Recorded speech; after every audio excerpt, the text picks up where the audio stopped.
So I've got the Xiaomi 17 Pro, and let me show you how to scan documents with this phone. Now this is very simple. Just make sure your document is on a flat surface, and then you want to launch the camera app, and in the camera app you want to scroll until you get to documents. Now once you're here, just put your viewfinder over the document and then capture, and it's going to get captured without the borders. It's just going to capture that page in a very stunning format.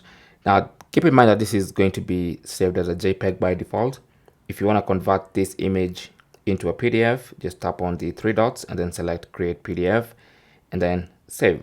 And that's going to be saved as a PDF document, and you can access that in the file manager as a PDF document, which of course you can open using any PDF editor at any time, and you can do whatever you want to do with it. You can edit, you can add some pages, you can do that.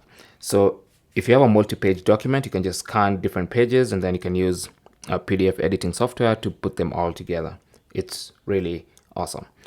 Thanks for watching. Don't forget to like and subscribe, and good luck.